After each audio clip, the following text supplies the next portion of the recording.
Charles, you've written an article here that so resonates with me that I just want to cheer. It's titled "The Europe Syndrome and the Challenge to American Exceptionalism." First of all, welcome back to my show. It's been a while. Dennis, it's a great pleasure. Thank you. I want to tell you of a thesis that I put forth before my listeners, which I feel just gets more credibility from your piece, that the future of humanity is essentially one of three or a fourth thing that I'll mention. It's either Islam or European-based secular left ideology, or American/Judeo-Christian, or chaos. And your description of the secular left European model is just spectacular. What's wrong with it? It seems so lovely. You know, you drive through Europe. It seems to work. Europe. Yeah, and I guess that's one of the things we ought to start out with. I love to go to Amsterdam or Stockholm or Paris or Rome. I mean, they're beautiful places. They're nice people. You know. I have the same exact reaction. Been to every single European country except Albania, and I totally have, and most many times, and I agree with you. It's great to visit, but there's a problem. You have the best description of what I call the soullessness of Europe. And I'm afraid that what happens is that the European system takes too much of the life out of life, and by that I mean, as far as I can tell, there is among Europe's young people a spreading mentality which goes like this. Human beings are a collection of chemicals, and they're activated, and then for a period of time they're active, and then they're deactivated, and the purpose of life is to while away the time as pleasantly as possible between activation and deactivation, between birth and death. I hear that both from people I talk to in Europe, but also you can read it in scholarly journals and journalistic accounts. Life does not have any meaning anymore. No, I'm just listening because that's one of the lines from your piece, and it is exactly right. The question that I have a lot of questions, but one is, because I care about this issue just like you do about the great question of happiness. Their happiness is the happiness, in effect, of my two dogs.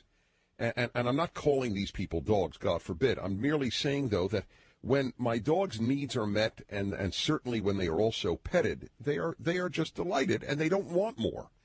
And it seems that a lot of Europeans don't want more. Let me think of, if I can put it another way.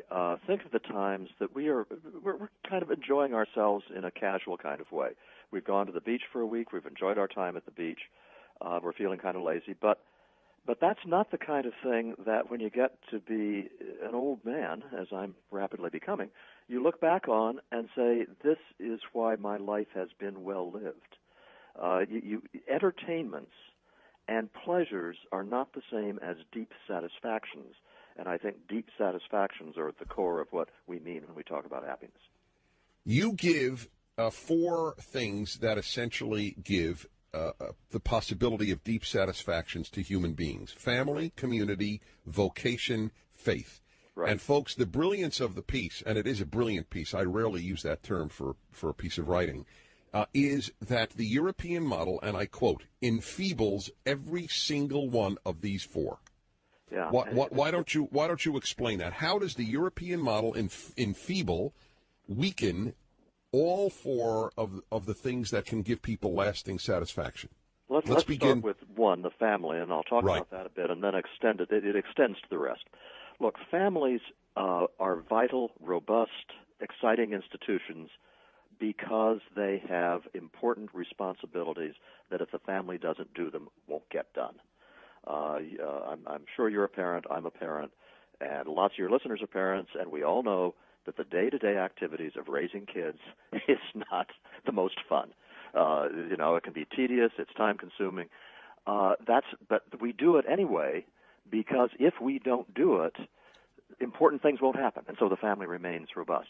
What happens when you have the extensive welfare state, as you have in Europe, but it also works in the same way in the United States, is once the government says, we'll take part of the trouble out of raising kids, we'll take some of the trouble out of fathering a child, will take some of the trouble out of supporting a child once it's been born. Once it does that, with the best of intentions, it takes some of the action away from the family, and the very natural response of people, this is this is what we all do, is if somebody else will take care of it, then we let them do it. And so the family, the more that the government says, we're here to help, the more the people say, okay, and the family becomes enfeebled. Same thing with communities. Wait. Let's just wait. Hold on. I want to elaborate on the family part. So, for example, would you say that government-sponsored or government-funded daycare is an example? Yeah, that's definitely an example whereby you free up somebody to go do something else. Now, is it ever a good thing to have daycare? Of course it is. Sometimes it's a very useful thing. That's not really the point.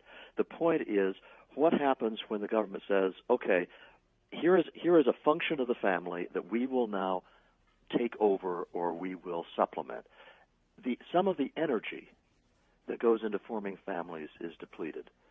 Another quick example that is very obvious, which is, why is it that in the old days, throughout history, throughout societies, a young man who impregnated a young woman was in big, big trouble if he didn't marry her?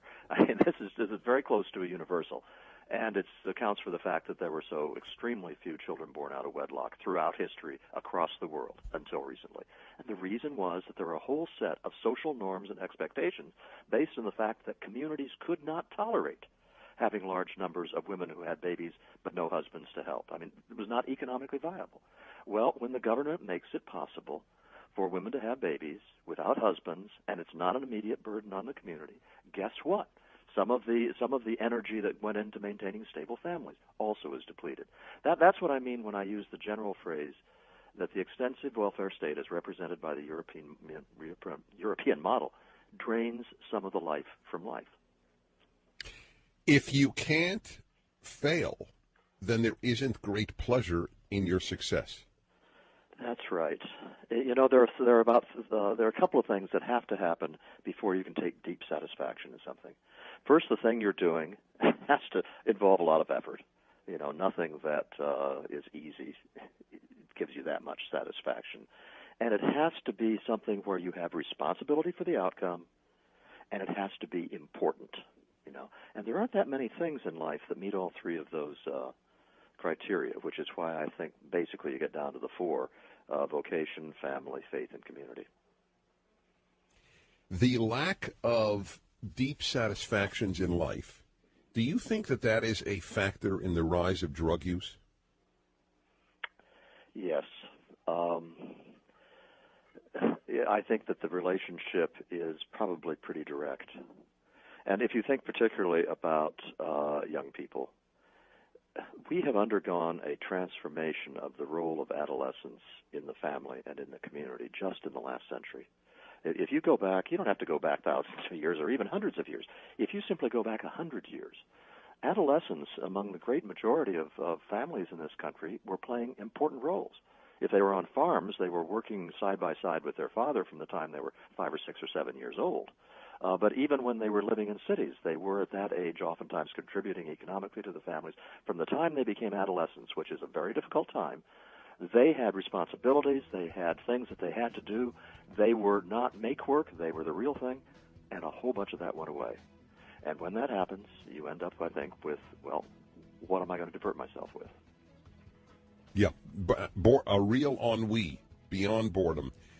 The piece, which I consider truly to be one of the most important explanations of where we are and where we're going, really. The Europe syndrome, as he calls it, and the challenge to American exceptionalism,